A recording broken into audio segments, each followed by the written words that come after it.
so that, well, I know that these videos are reaching the people they're meant to help. I'm Melanie McCool, and today we're going to be talking about why empaths are more prone to burnout. We'll be talking about what the qualities of an empath are, both their kind of innate qualities and then the behaviors that make burnout more probable. And we're also going to discuss the origin, why somebody becomes an empath, and then how you can protect your energy and change the behaviors so that you can bring your life around to the way that you want it to be. Bounce back from burnout and essentially come back stronger than ever before. I'm Melanie McCool. I'm the entrepreneur's hypnotherapist and peak performance coach. I'm also the founder of Program for Prosperity. And when women come to my practice and they are a heart-centered entrepreneur with a desire to make great impact in the world, and yet they're burning out, they are negative, they're starting to feel lots of negative emotions around their business, exhausted, overwhelmed, can't see what the next right steps are, and essentially their productivity is in the dumps. And they may not even realize that they have a lot of qualities of an empath.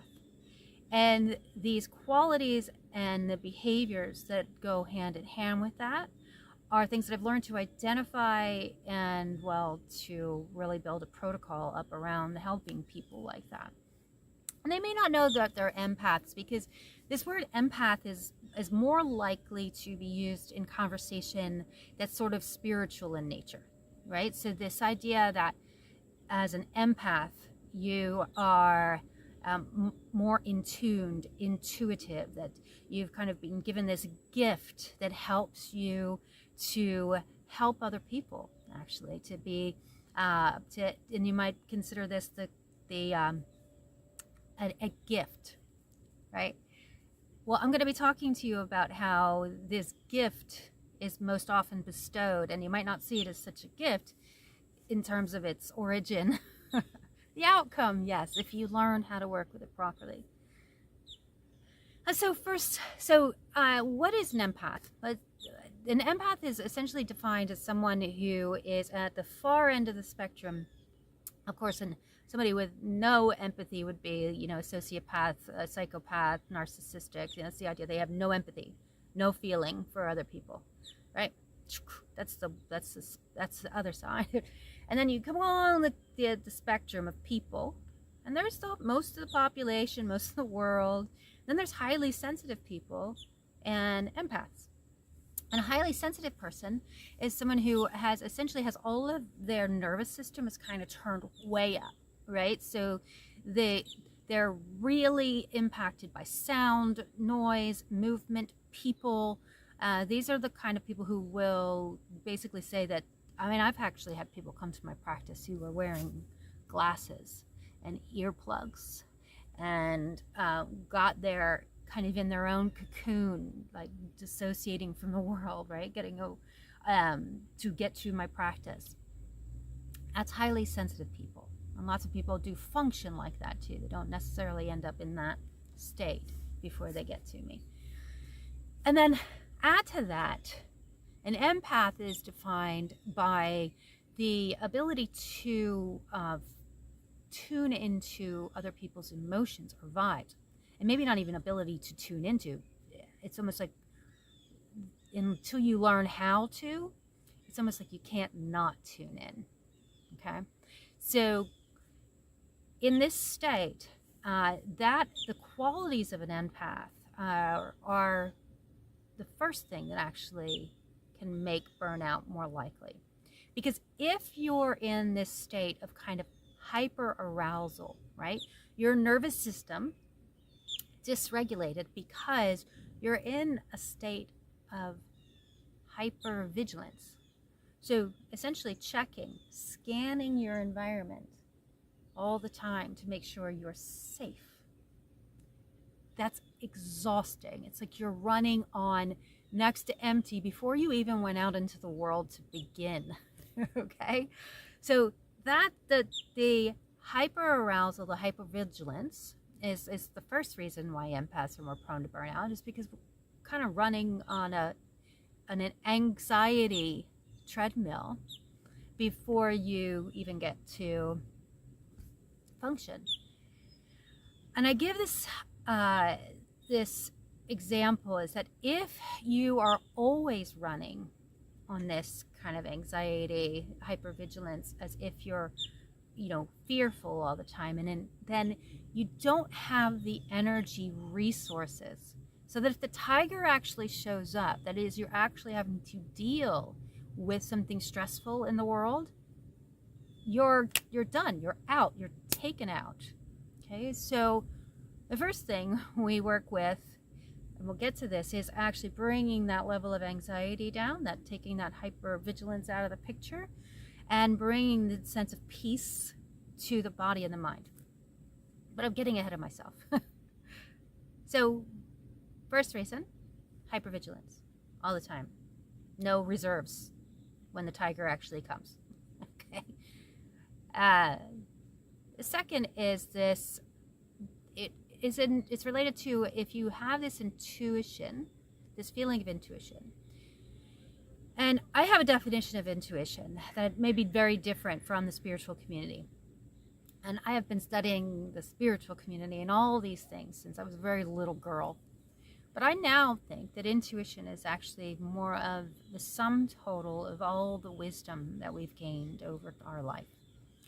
And not just our lives, but perhaps the wisdom that's held in our genes and what's been passed to us.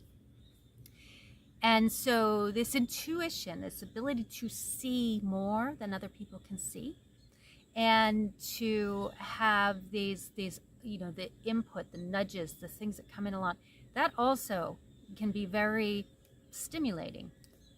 And so that hyper arousal can actually exacerbate burnout as well. And the third reason that empaths are more prone to burnout has to do with behavior. See, empath is more likely to be the type of person who feels like they've got to take care of other people. If you can feel other people's emotions, then there's this propensity to want to help, right? And when that goes to overgiving, whether it's in people pleasing or codependency, or if you're in a work situation and you're giving, corporations are, perfect. They gotta love an empath because they're likely to work all hours of the day and night to overgive, right? That in itself, these habits are absolutely the habits of overworking that will lead to burnout. And then there is what I term escapism. Escapism from the overfeeling and or the negative emotions. So an escapism absolutely makes burnout worse. So if you're feeling too much, then you might escape into alcohol, drug use, shopping, gambling. There's all different ways that people will essentially try to numb their feelings. Food addiction, right? Sex addictions. Trying to numb your feelings. And the problem with this isn't just that it's exhausting, toxic, and not good for the body, but it's also bad for the mind. If you're trying to numb, right, and then you're doing a behavior that is actually guilt and shame inducing, you've now added a whole nother level of, the negative biochemistry that runs the downward spiral into burnout. And so given this being overwhelmed by the extreme sensitivity, the tendency to overgive, overdo, be a people pleaser, codependence, all of this, and then the propensity for addictions, it's no wonder right? That a empath is far more prone to burnout. But how did this happen in the first place? Now, again, this empath story given as a kind of gift, I think that in my experience and what I've seen after working with more than 500 clinical clients, the origin of it has more often been as a result of exposure to childhood trauma than some gift that's given. Now, if you read about empaths and stuff, they'll say, well, they were probably empathic first and then they had to deal with this, and so that's the outcome. Maybe they were a highly sensitive person first, because that can be, kind of innate. As a hypnotherapist, I can also turn that stuff right down. So how much of that is genes and how much is it an environmental response is the question. We don't ask that in hypnotherapy. We just use the protocol that helps the person to be free of what they're dealing with. So what's the origin? Origin of childhood trauma. If you consider that a child who is raised in an environment where they're perhaps with an alcoholic or drug abusing parent, or someone who suffers from anxiety, mental illness of any kind, depression, there is this survival mechanism that kicks in to make sure that they're safe. And so that's where the hyper-vigilance comes from in the first place. So if you were as a child raised in an environment where you never felt safe, or you didn't feel safe in, significantly, repeatedly, as we call CPTSD ultimately, then you're far more likely to be an adult walking around not even realizing that you're scanning the environment constantly to remain safe. And you developed an incredible acuity for identifying how people are feeling. And it doesn't have to even be a look on their face. It can literally be the way they breathe, or what we call their vibe. Because you've got to know how somebody's being to remain safe when you're a child. On top of that, if you were living with somebody like that, then it becomes your job, often enough, to serve them. This is what we call fawning. So that's the overgiving piece, right? And if you're fawning, that is to essentially keep yourself safe so you don't, end up a victim in the scenario again, or, then that fawning is where the overgiving, the people pleasing, if you were taking care of somebody else for when you should have been the one being taken care of, that those qualities can develop. Behaviors, rather, not qualities. Those are behaviors. On the other hand, there's also the overworking. Overworking is a childhood trauma response that is a fight response. Okay? Get me the heck out of here. I'm going to work until I can escape. And if any of this is landing with you, gosh, please just give me something. Because I think that when somebody first told me I was an empath, and they were telling me it was like some kind of gift from, I think I was like, oh, I think I know the origin of that. I had to read people I had to really read people.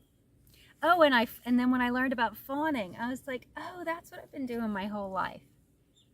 Give and give and give, and forgive and forgive and forgive over and over again. Where might you learn that? All of this stuff. Yeah, so getting a little insight in here to the layers that can be really involved with someone's burnout. It's not just that they're overworking and they're stressed. There can be very many more layers here. And so, given that the qualities of being that can be very much wired into the nervous system, into the, essentially into the primitive brain. This was, you learned these behaviors before you were even 7, most likely. So that it seems like it's just who you are, right? I'm here to tell you that's not who you are. If today you live in a relatively safe place, then we can work together to help you to turn down the, if you've got hyper acuity and you're a highly sensitive person, we can turn that stuff down. And we can absolutely help you to install a beautiful boundary and to enforce boundaries, stop the habits of overgiving, people pleasing, codependence, and break the habits of addiction that you may have been using without even knowing why, to try to quiet what you were feeling, and then what you were feeling as a result of the outcomes in your life. And if that is something that you are resonating with, if it feels like something you'd really love to learn more about, then it would be my honor to help you to learn how my 5-step method to accelerate your business growth without burnout can be personalized to your life, to your experience, to what has brought you to this place. Because if you show up as a heart-centered entrepreneur with an impact, with a desire to do something that is absolutely going to bless other people, then I'll do everything with you that will help you to break those chains of the past, to break the habits that would lead you down a road where you might actually be taken out of your business completely. Because ultimately, I believe that more than 75% of businesses fail. And it's not just because of bad business decisions and stuff. It's also because people don't know how to grow a business without burning out completely, where it takes you out mentally and physically, and there's really nothing to do but to step out of the picture. So let's fix this before it's too late. Because whatever that dream, that desire, that vision you have in your heart is meant to bless other people. And so let me connect with you and have this conversation that would help you to move in the direction of your dreams and help you to bring your life around essentially to the way you want it to be. And if you'd like to have that conversation, book a call. There's actually some beautiful, there's coots is what they are right here. If you'd like to have that conversation, let's book a call. Let's have a conversation before it's too late. I'll help you to use your empathic abilities in a way that bless you and other people and no longer drain you. Alrighty, so with that, I'm Melanie McCool, and I look forward to speaking with you and helping you to bounce back from burnout stronger than before. All right, have a beautiful day. You deserve it. Bye-bye.